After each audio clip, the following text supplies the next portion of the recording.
Ah ben oui, ça, lui, il faudrait le payer. Moi, tout ce qui peut me développer, moi, ça me va. Ouais, surtout que j'ai... Alors bonjour, je suis Julien, salarié à la Banque Alimentaire de Besançon.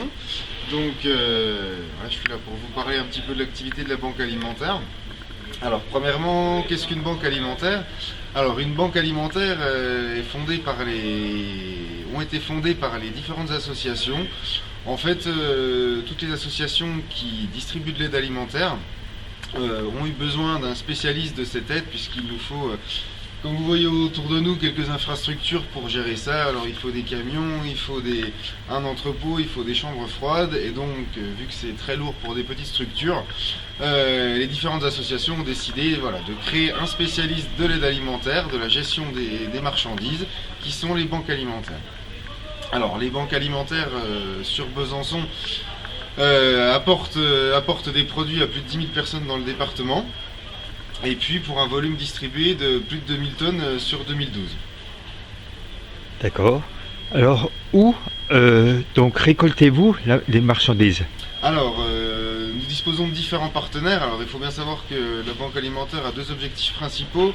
C'est la lutte contre la précarité, et puis donc l'aide aux plus démunis. Et puis le deuxième aspect qui est aussi très important est la lutte contre le gaspillage. Donc dans ce cadre, nous avons des équipes de bénévoles qui viennent tous les jours dans des magasins partenaires pour en fait récupérer tous les produits qui sont jetés par les magasins, qui sont amenés à être détruits, c'est-à-dire des produits dont la date de péremption est très proche, ou alors qui ne répondent pas aux critères de la grande distribution, c'est-à-dire avec un emballage abîmé ou différentes choses comme ça. Donc ça c'est le premier point. Le deuxième point, nous travaillons également avec les industriels qui en cas de surstock ou en cas d'erreur de fabrication nous donnent également les produits. Et puis le troisième point, c'est comme on voit autour de nous, c'est l'aide européenne du PEAD qui est actuellement en suspens, et on espère que ça poursuivra.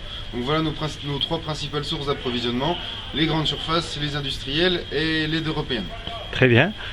En chiffres, vous pouvez nous dire ce que représente la Banque Alimentaire de Besançon? Alors, c'est 10 000 personnes qui disposent de l'aide alimentaire, c'est plus de 2000 tonnes distribuées par an, donc environ 10 tonnes par jour, un petit peu pour simplifier. Ce sont 5 salariés en comptant à Montbéliard et plus d'une centaine de bénévoles sur Besançon. Voilà, je vous remercie beaucoup, Julien. Et avec plaisir.